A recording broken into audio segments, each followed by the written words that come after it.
अस्सलाम वालेकुम। मैं हूं शहजाद अहमद और आप देख रहे हैं मशीनिस्ट विद शहजाद अहमद। आज हम बात करेंगे मिलिंग मशीन के हवाले से। और सबसे पहले जिस मशीन की हम बात करेंगे वो है वर्टिकल मिलिंग। तो पहले तो इसके मेन पार्ट पे हम बात कर लेते हैं कि कौन कौन से मेन पार्ट हैं वर्टिकल मिलिंग में। वर्टिकल मिलिंग में ये पार्ट जो है इसको कहते हैं हेड स्टॉक। हेड हेड कहते हैं इसको। ये इसका रैम है, ये इसकी टेबल है, कॉलम है, नी है, उसके ऊपर टेबल रखा हुआ है और बेस है। ये इसके मेन पार्ट्स हैं। और टेबल के ऊपर हम, क्योंकि हमारी टी स्लॉट बनी हुई है, इसी के ज़रिए वाइस भी लगाते हैं इस पे। और हेड में हम ड्रॉ बार की मदद से, यह कहलाता है कॉलेट, जो कि इस पे लगता है और जिसके ज़रिए हम कॉलेट कटर लगा रहे होते हैं। ये जो ड्रॉ बार है इसमें थ्रेड बना हुआ है और कॉलेट में भी थ्रेड होता है, इसी के ज़रिए हम लगा रहे होते हैं मशीन पे। और जब इसको लगाते हैं तो ये, जब हम इसको टाइट करते हैं जैसे जैसे थ्रेड को, तो ये ड्रॉ बार टाइट होता है और उसके बाद ये कटर को क्लैंप करता है। जैसे ये कटर है, तो कटर अगर 20 का है तो हमें कॉलेट भी 20 का चाहिए होगा। कटर 10 का है तो कॉलेट भी 10 का चाहिए होगा। और ये सिंगल स्लिट कॉलेट है, तो इसमें जो साइज लिखा हुआ है उसी साइज का कॉलेट कटर लगेगा, कोई और कटर नहीं लग सकता है। जैसे ये देख रहे हैं आप, ये 20 का कॉलेट, 16 का कॉलेट है और हमने 16 का ही इसमें कटर लगाया हुआ है। और जब हम इसको टाइट करेंगे ड्रॉ बार को, तो ये ऊपर खींचना शुरू करेगा। अभी आपको करके भी दिखाएंगे इसको कि कैसे होता है। लेकिन चीज़ों के नाम सबको पता होने चाहिए कि भाई क्या चीज़, कॉलेट क्या है, कटर क्या है, ड्रॉ बार क्या है। ये मशीन पे वाइस है। इस वाइस को जब हम लगाते हैं तो इसको डायल करते हैं, लेकिन इस वाइस में टेनन ब्लॉक लगा हुआ है, जिसकी वजह से ये वाइस ऑलरेडी बिल्कुल 0 0 है। अगर हम उसको डायल इंडिकेटर लगा के चेक करें तो बिल्कुल ओके होगा। इसमें लेथ मशीन पे हमारे 2 एक्सेस पे लेथ मशीन काम कर रही होती है, एक एक्स एक्सेस और एक वाई एक्सेस। लेकिन मिलिंग मशीन में हमारे पास 3 एक्सेस हैं, ये एक्स एक्सेस, ये वाई एक्सेस और इसके बाद हमारे पास है ये जेड एक्सेस। तो वर्टिकल ट्रांसवर्स भी है, क्रॉस स्लाइड भी है और लॉन्गिट्यूडनल स्लाइड भी है।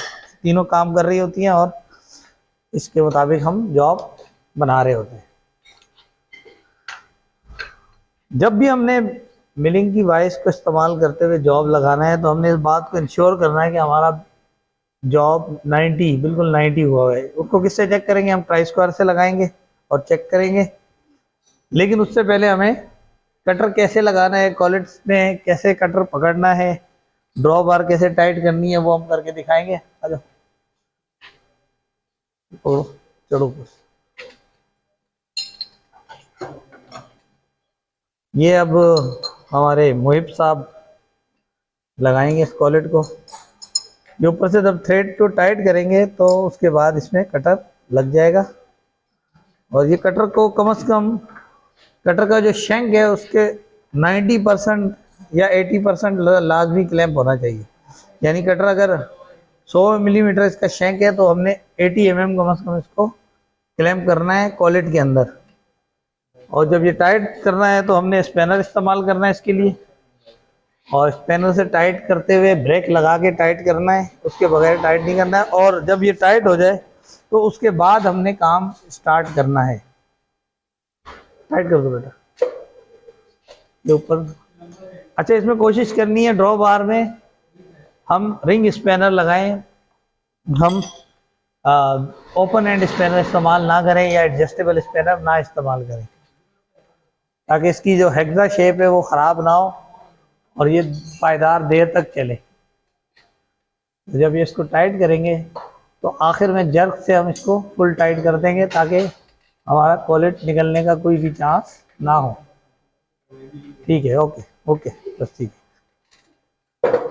दोबारा किससे पार्ट्स की बात कर लेते हैं। ये हेड, ये इसमें क्योंकि ये रैम टाइप मशीन है तो इसमें रैम भी है, इसमें टेबल है, नी है, नी के ऊपर टेबल लगी हुई है, कॉलम है और बेस है। ये कॉलम कहलाता है और ये इसकी नी कहलाती है। नी के ऊपर टेबल हमारी लगी हुई है और इन दोनों के दरमियान हमारा सैडल है और बेस।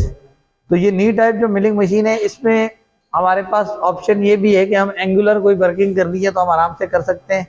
हम टेबल को हेड को मूव कर सकते हैं एंगल पे, तकरीबन 45 डिग्री तक ये आराम से मूव हो जाता है। ये दोनों तरफ आगे और पीछे भी एंगल पे हो सकता है, और दोनों साइड पे भी इस पे एंगल कर सकते हैं, सेट एंगल पे सेट कर सकते हैं इसको। और इसमें आरपीएम की सेटिंग के लिए हमारे पास ए और बी दोनों, यानी कि लो आरपीएम भी सेट हो सकते हैं और हाई आरपीएम भी सेट हो सकते हैं। लेकिन जब भी हमने मशीन को चलाना है उससे पहले लाजमी हमने ये बात इंश्योर करनी है कि हमारा जो गियर है वो एंगेज है। तो एंगेज किए बगैर हमने काम नहीं करना है।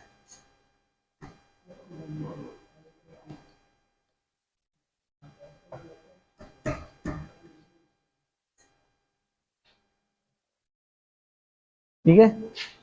और दूसरी चीज़ ये कि जब ड्रिलिंग मशीन पे हमने काम करना है तो हमने सेफ्टी का ख्याल पूरी तरह रखना है, क्योंकि जब हम काम कर रहे होंगे तो कटर चल रहा होगा और चिप्स हमारे ऊपर आ रहे होंगे, तो लाजमी सेफ्टी ग्लासेस पहनने।